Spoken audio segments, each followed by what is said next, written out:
ನಮಸ್ಕಾರ ಗೆಳೆಯರಿ, stock market Kannada ಚಾನಲ್ಗೆ ಸ್ವಾಗತ ಸುಸ್ವಾಗತ. ಗೆಳೆಯರಿ, ವಿಡಿಯೋದಲ್ಲಿ ರಿಪೋರ್ಟ್ಸ್ ಮೂಲಕ ಸರ್ಕಾರಿ ಬ್ಯಾಂಕ್ಗಳಿಗೆ ಸಂಬಂಧಪಟ್ಟಂತೆ ಒಂದು ಸುದ್ದಿ ಬಂದಿದೆ, ಅದರ ಬಗ್ಗೆ ತಿಳ್ಕೊಳ್ಳೋಣ. ಜೊತೆಗೆ ಇವತ್ತು ಹಲವಾರು ಕಂಪನಿಗಳು Q2 ರಿಸಲ್ಟ್ ಅನ್ನು ಅನೌನ್ಸ್ ಮಾಡಿದ್ದಾವೆ. ಹಾಗೆ ಇನ್ನೊಂದು ಕಂಪನಿ ಬೋನಸ್ ಅನ್ನು ಕೂಡ ಅನೌನ್ಸ್ ಮಾಡಿದೆ. ಆ ಕಂಪನಿಯ ಬಗ್ಗೆ ಕೂಡ ಒಂದಷ್ಟು ವಿಷಯವನ್ನ ನಾವು ಈ ಮೂಲಕ ತಿಳ್ಕೊಳ್ಳುವಂತ ಪ್ರಯತ್ನವನ್ನ ಮಾಡೋಣ. ಮೊದಲಿಗೆ ಡಿಸ್ಕ್ಲೇಮರ್ ಕೊಡ್ಲಿಕ್ಕೆ ಇಷ್ಟಪಡ್ತೀನಿ. ಇಲ್ಲಿ ಕವರ್ ಮಾಡ್ತಿರುವಂತ ಯಾವುದೇ ಸ್ಟಾಕ್ ಅನ್ನು ಕೂಡ ರೆಕಮೆಂಡ್ ಮಾಡ್ತಿಲ್ಲ. ನೀವು ಫರ್ದರ್ ಸ್ಟಡಿ ಮೆಡಿಟೇಷನ್ ತಗೊಳ್ಬಹುದು. ಆಸ್ ಎಜುಕೇಶನಲ್ ಪರ್ಪಸ್ ನಾನು ವಿಡಿಯೋ ಮುಂದೆ ತರ್ತಾ ಇದ್ದೀನಿ. ಇಲ್ಲಿ ನೋಡಬಹುದು, government draws up mega bank merger plan, smaller lenders to be clubbed with big banks by FY27. ಇದು ರಿಪೋರ್ಟ್ಸ್ ಮೂಲಕ ಬಂದಿರುವಂತಹ ಸುದ್ದಿ. ಮನಿ ಕಂಟ್ರೋಲ್ ಇದನ್ನ ಪಬ್ಲಿಷ್ ಮಾಡಿದೆ. ಸರ್ಕಾರ ಸಣ್ಣ ಬ್ಯಾಂಕ್ಗಳೇನಿದಾವೆ ಅವುಗಳನ್ನ ದೊಡ್ಡ ಬ್ಯಾಂಕ್ಗಳ ಜೊತೆ ಮರ್ಜ್ ಮಾಡೋ ಬಗ್ಗೆ ಮಾತುಕತೆಗಳನ್ನ ಆಡ್ತಿದೆ ಅಂತ. ಅದು ಮುಂದಿನ ವರ್ಷದಷ್ಟರಲ್ಲಿ FY27ಗೆ FY26-27 ಏನ್ ಬರುತ್ತೆ ಅದರಲ್ಲಿ ಇದ್ರ ಬಗ್ಗೆ ಡಿಸ್ಕಷನ್ಸ್ ಆಗ್ತಿದೆ ಅಂತ. Record of discussion on merger proposal to be examined by cabinet and PMO. Cabinet ಹಾಗೂ ಪ್ರೈಮ್ ಮಿನಿಸ್ಟರ್ ಆಫೀಸ್ ಇದನ್ನ ಎಕ್ಸಾಮೈನ್ ಮಾಡ್ತಿದೆ ಅನ್ನೋ ಬಗ್ಗೆ ರಿಪೋರ್ಟ್ ಅನ್ನ ಪಬ್ಲಿಷ್ ಮಾಡಿದೆ. ಹಾಗೆ ನಿಮ್ಗೆಲ್ರಿಗೂ ಗೊತ್ತಿರೋ ಹಾಗೆ 2017ರಲ್ಲಿ ಹಾಗೆ 2020ರಲ್ಲಿ ಹಲವಾರು ಬ್ಯಾಂಕ್ ಗಳನ್ನ ಮರ್ಜ್ ಮಾಡಿದೆ ಸರ್ಕಾರ.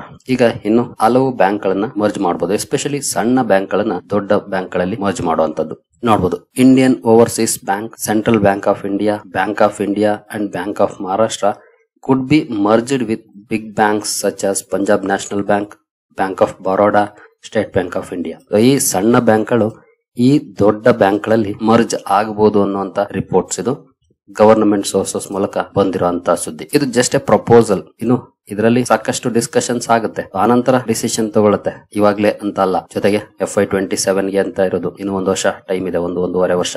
ಜೊತೆಗೆ ನೋಡಬಹುದು, a record of discussion on the plan will first be taken up by senior officials at the cabinet level and then will be examined by the PMO. Cabinet level ಅಲ್ಲಿ senior officials ಜೊತೆ ಮಾತುಕತೆಗಳನ್ನಾಡಿ ನಂತರ PMOಗೆ ಈ discussions ಹೋಗಬಹುದು ಅಂತ. ಜೊತೆಗೆ ಇದನ್ನ ಸರ್ಕಾರ ಡಿಸ್ಕಷನ್ ಮಾಡಿ ಡೈರೆಕ್ಟ್ ಆಗಿ ಡಿಸಿಷನ್ ತಗೊಂಡ್ಬಿಡೋದಿಲ್ಲ, ಕನ್ಸಲ್ಟೇಷನ್ ಕೂಡ ಇರುತ್ತೆ. FY27 is likely to be a indicative timeline to allow for consultations and seek the view of the banks involved.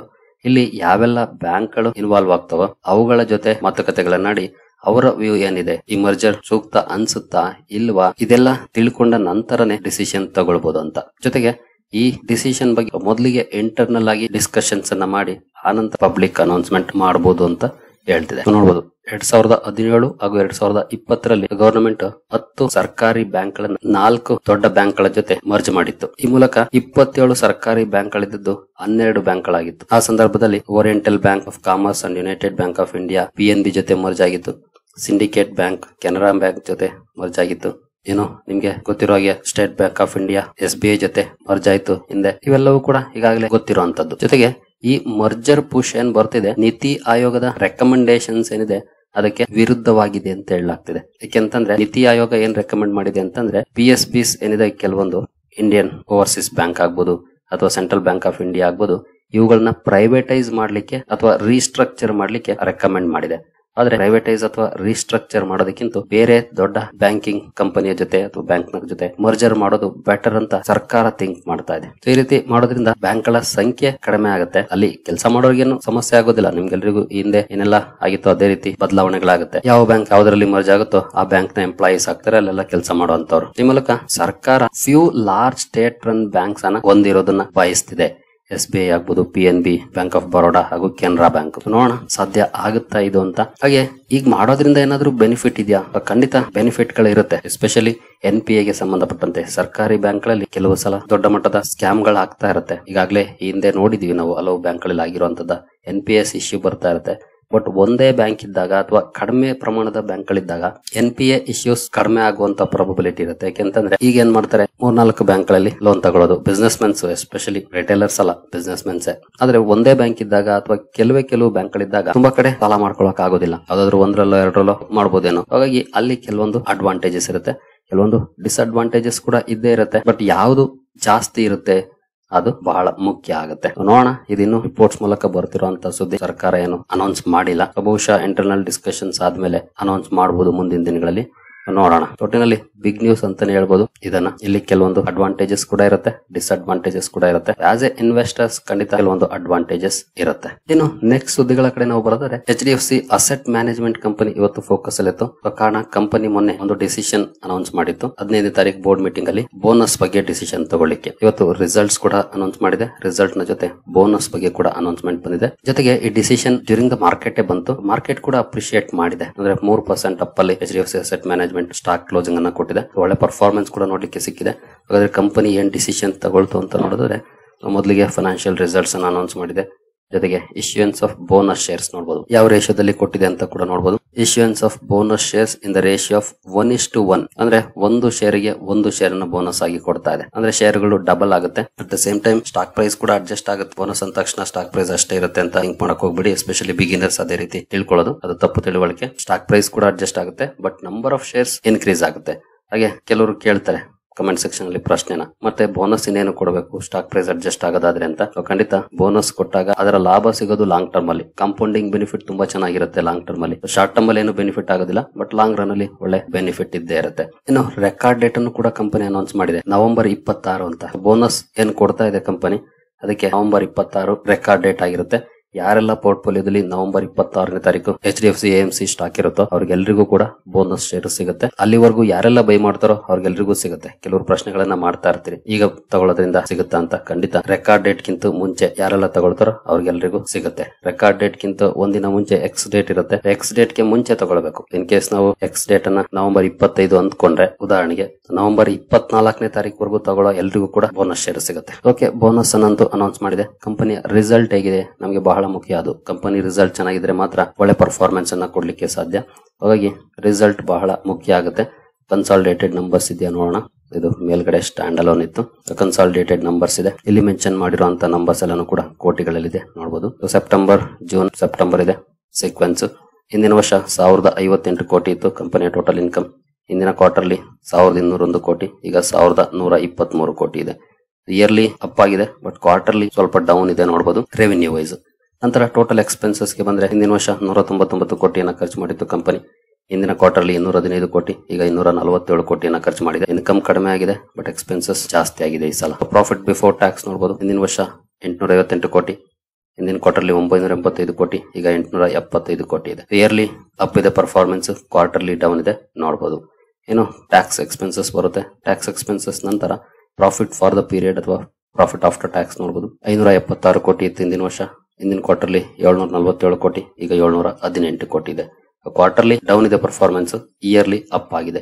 ಈ ರೀತಿಯ ಪರ್ಫಾರ್ಮೆನ್ಸ್ ಅನ್ನ ಕಂಪನಿ ಮಾಡಿದೆ. ಬಟ್ ಮಾರ್ಕೆಟ್ ಅಂತೂ ಈಗಾಗಲೇ ಪಾಸಿಟಿವ್ ಆಗಿ ರಿಯಾಕ್ಟ್ ಮಾಡಿದೆ. ಅಂದ್ರೆ ಬೋನಸ್ ಡಿಸಿಷನ್ ಏನಿತ್ತು ಅದು ಕೂಡ ಇತ್ತು. ಹಾಗಾಗಿ ಎರಡರ ಇಂಪ್ಯಾಕ್ಟ್ ಪಾಸಿಟಿವ್ ಇದೆ ಅಂತಾನೆ ಹೇಳ್ಬೋದು. EPS ಅಲ್ಲೂ ಕೂಡ ಸೇಮ್ ಪ್ರಪೋರ್ಷನೇಟ್ ಅಲ್ಲಿ ಅಡ್ಜಸ್ಟ್ ಆಗುತ್ತೆ. 26.99, 34.95, ಈಗ 33.58. ಕ್ವಾರ್ಟರ್ಲಿ ಡೌನ್, ಇಯರ್ಲಿ ಅಪ್ ಇದೆ ಪರ್ಫಾರ್ಮೆನ್ಸ್ ನೋಡಬಹುದು. ಓವರ್ ಆಲ್ ಪರ್ಫಾರ್ಮೆನ್ಸ್ ಚೆನ್ನಾಗಿದೆ, ಬಟ್ ಕ್ವಾರ್ಟರ್ಲಿ ಔಟ್ ಪರ್ಫಾರ್ಮೆನ್ಸ್ ಮಾಡಿದ್ರೆ ಇನ್ನೂ ಚೆನ್ನಾಗಿರ್ತಾ ಇತ್ತು.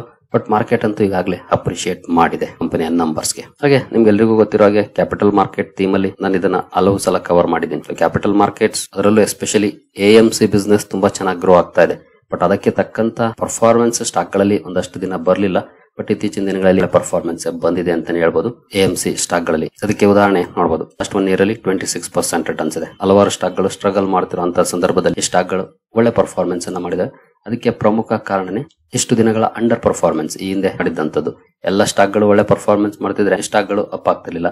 ಅವೆಲ್ಲ ಯಾವಾಗ ಅಂಡರ್ ಪರ್ಫಾರ್ಮೆನ್ಸ್ ಮಾಡಕ್ ಶುರುವಾದ್ವು, ಇವುಗಳು ಒಳ್ಳೆ ಪರ್ಫಾರ್ಮೆನ್ಸ್ ಮಾಡಕ್ ಶುರುವಾತು. ಎಷ್ಟೇ ಮಾರ್ಕೆಟ್ ನಾವು ಎಲ್ಲಿ ಒಳ್ಳೆ ಸ್ಟಾಕ್ ಗಳಿದೆ, ಎಲ್ಲಿ ಒಳ್ಳೆ ಬಿಸ್ನೆಸ್ ನಡೀತಿದೆ, ಅಲ್ಲಿ ಇನ್ವೆಸ್ಟ್ ಮಾಡಿದ್ಮೇಲೆ ತಾಳ್ಮೆ ಇಟ್ಕೊಳ್ಬೇಕು. ತಾಳ್ಮೆ ಇದ್ರೆ ಮಾತ್ರ ಒಳ್ಳೆ ರಿಟರ್ನ್ಸ್ ಅನ್ನ ಗಳಿಸಲಿಕ್ಕೆ ಸಾಧ್ಯ. ಕೆಲವು ಸಲ ಸ್ಟಾಕ್ ಗಳು ಬಿಸ್ನೆಸ್ ವೈಸ್ ಒಳ್ಳೆ ಪರ್ಫಾರ್ಮೆನ್ಸ್ ಮಾಡ್ತಿರ್ತವೆ, ಬಟ್ ಸ್ಟಾಕ್ ಪ್ರೈಸ್ ಅಪ್ ಆಗೋದೇ ಇಲ್ಲ. ಅದಕ್ಕೆ ಬೆಸ್ಟ್ ಉದಾಹರಣೆ ಅಂದ್ರೆ ಈ ಕಂಪನೀಸ್, AMC ಕಂಪನೀಸ್ ಇತ್ತೀಚಿನ ದಿನಗಳಲ್ಲಿ ಒಳ್ಳೆ ಪರ್ಫಾರ್ಮೆನ್ಸ್ ಅನ್ನ ಮಾಡ್ತಿದ್ದಾವೆ. ಇನ್ನು ರಿಸಲ್ಟ್ಸ್ ಕಡೆ ಬಂದ್ರೆ, ಇವತ್ತು ಹಲವಾರು ಕಂಪನಿಗಳು ರಿಸಲ್ಟ್ಸ್ ಅನ್ನ ಅನೌನ್ಸ್ ಮಾಡಿದ್ದಾರೆ. HDFC AMC ಜೊತೆ ಡೆಲ್ಟಾ ಕಾರ್ಪ್ ರಿಸಲ್ಟ್ಸ್ ಅನ್ನ ಅನೌನ್ಸ್ ಮಾಡಿದೆ. ರೆವಿನ್ಯೂ ನೋಡಬಹುದು ಫ್ಲಾಟ್ ಪರ್ಫಾರ್ಮೆನ್ಸ್ ಇದೆ ಇಯರ್ ಆನ್ ಇಯರ್. ಹಾಗೆ ನೆಟ್ ಪ್ರಾಫಿಟ್ 7% ಡೌನ್ ಇದೆ. EBITDA 18% ಡೌನ್ ಇದೆ. ಮಾರ್ಜಿನ್ಸ್ ಕೂಡ ಡಿಕ್ಲೈನ್ ಆಗಿದೆ. 26.7 ಇಂದ 21.7 ಗೆ ಬಂದಿದೆ ನೋಡಬಹುದು ಡೆಲ್ಟಾ ಕಾರ್ಪ್ ಅಲ್ಲಿ. ನಾಳೆ ಸ್ಟಾಕ್ ಅನ್ನ ಅಬ್ಸರ್ವ್ ಮಾಡಬೇಕಾಗುತ್ತೆ, ಯಾಕಂದ್ರೆ ಮಾರ್ಕೆಟ್ ಕ್ಲೋಸ್ ಆದ್ಮೇಲೆ ರಿಸಲ್ಟ್ ಬಂದಿದೆ. ನಂತರ ರೋಸರಿ ಬಯೋಟೆಕ್ ಕೂಡ ಇವತ್ತು ರಿಸಲ್ಟ್ ಅನೌನ್ಸ್ ಮಾಡಿದೆ. ರೆವೆನ್ಯೂ ವೈಸ್ ನೋಡಬಹುದು ಇಯರ್ ಆನ್ ಇಯರ್ ಒಳ್ಳೆ ಪರ್ಫಾರ್ಮೆನ್ಸ್ ಇದೆ. 17.6% ರೈಸ್ ಆಗಿದೆ. ನೆಟ್ ಪ್ರಾಫಿಟ್ 4.2% ಅಪ್ ಆಗಿದೆ. ಎಬಿಟಾ 9.1% ಅಪ್ ಆಗಿದೆ. ಮಾರ್ಜಿನ್ ಸ್ವಲ್ಪ ಡಿಕ್ಲೈನ್ ಆಗಿದೆ. 13.2 ಇಂದ 12.3 ಗೆ ಇಳಿದಿದೆ. ನಂತರ L&T finance total income 7.7% up ಆಗಿದೆ. ನೆಟ್ ಪ್ರಾಫಿಟ್ 5.6% ಅಪ್ ಆಗಿದೆ L&T ಫೈನಾನ್ಸ್ ಅಲ್ಲಿ. ನಂತರ ಒಬೆರಾಯ್ ರಿಯಾಲ್ಟಿ ರೆವೆನ್ಯೂ ನೋಡಬಹುದು 34.8% ಅಪ್ ಆಗಿದೆ. ಒಬೆರಾಯ್ ರಿಯಾಲ್ಟಿಯಲ್ಲಿ ನೆಟ್ ಪ್ರಾಫಿಟ್ 29% ಅಪ್ ಆಗಿದೆ ಇಯರ್ ಆನ್ ಇಯರ್. ಎಬಿಟಾ 25% ಅಪ್ ಆಗಿದೆ. ಮಾರ್ಜಿನ್ಸ್ 61.7 ಇಂದ 57.4% ಗೆ ಇಳಿದಿದೆ. ಮಾರ್ಜಿನ್ ಸ್ವಲ್ಪ ಡಿಕ್ಲೈನ್ ಆಗಿದೆ. ಇದು year on year performance. Quarterly ಒಂದ್ಸಲ ಚೆಕ್ ಮಾಡ್ಕೊಳ್ಬಹುದು. ಇಲ್ಲಿ ಇಯರ್ ಆನ್ ಇಯರ್ ಮಾತ್ರ ಮೆನ್ಷನ್ ಆಗಿದೆ. ನಂತರ KEI ಇಂಡಸ್ಟ್ರೀಸ್ ರೆವೆನ್ಯೂ 19.4% ಅಪ್ ಆಗಿದೆ year on year. Net profit 31% up ಆಗಿದೆ. ಎಬಿಟಾ 19% ಅಪ್ ಆಗಿದೆ. ಮಾರ್ಜಿನ್ಸ್ ಸ್ಲೈಟ್ಲಿ ಇಂಪ್ರೂವ್ ಆಗಿದೆ. 9.8 ಇಂದ 9.9 ಗೆ ಹೋಗಿದೆ ನೋಡಬಹುದು. ನಂತರ HDB financial services net profit 1.6% down ಇದೆ. NII 19.6% ಇದೆ.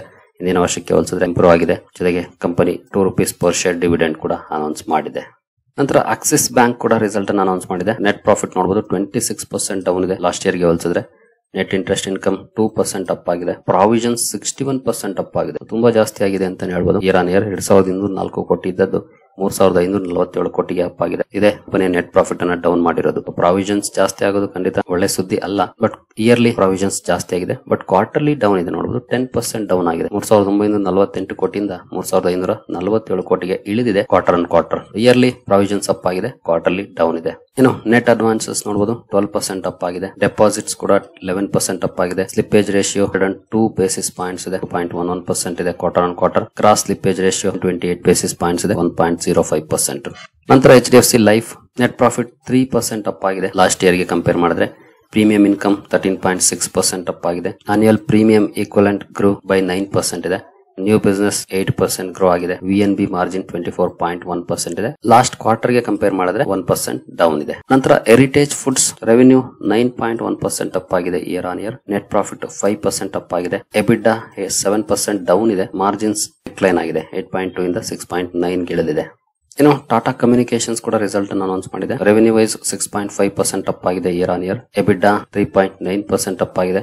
ಮಾರ್ಜಿನ್ಸ್ ಡೌನ್ ಇದೆ. 19.7 ಇಂದ 19.2 ಗೆ. ನೆಟ್ ಪ್ರಾಫಿಟ್ ಕೂಡ 19% ಡೌನ್ ಆಗಿದೆ. ನಂತರ IRFC ಕೂಡ ಇವತ್ತು ರಿಸಲ್ಟ್ ಅನ್ನು ಅನೌನ್ಸ್ ಮಾಡಿದೆ. ಇದು ಕೂಡ ಡ್ಯೂರಿಂಗ್ ದ ಮಾರ್ಕೆಟ್ ಬಂದಿದೆ. ಈಗಾಗಲೇ ರಿಯಾಕ್ಷನ್ ಕೂಡ ಬಂದಿದೆ. ಟೋಟಲ್ ಇನ್ಕಮ್ ನೋಡಬಹುದು 7.7% ಡೌನ್ ಇದೆ ಇಂದಿನ ವರ್ಷಕ್ಕೆ ಹೋಲಿಸಿದ್ರೆ. ₹1.05 ಡಿವಿಡೆಂಡ್ ಕೂಡ ಅನೌನ್ಸ್ ಮಾಡಿದೆ. ನೆಟ್ ಪ್ರಾಫಿಟ್ 10% ಅಪ್ ಆಗಿದೆ ಲಾಸ್ಟ್ ಇಯರ್ ಗೆ ಕಂಪೇರ್ ಮಾಡಿದ್ರೆ. ಇನ್ಕಮ್ ವೈಸ್ ಡೌನ್ ಇದ್ರೂ ಕೂಡ ನೆಟ್ ಪ್ರಾಫಿಟ್ ಅಲ್ಲಿ ಇಂಪ್ರೂವ್ಮೆಂಟ್ ಇದೆ IRFC ಅಲ್ಲಿ. ಇನ್ನು ಟಿಪ್ಸ್ ಮ್ಯೂಸಿಕ್ ರೆವೆನ್ಯೂ 10.7% ಅಪ್ ಆಗಿದೆ ಲಾಸ್ಟ್ ಇಯರ್ ಗೆ ಕಂಪೇರ್ ಮಾಡಿದ್ರೆ.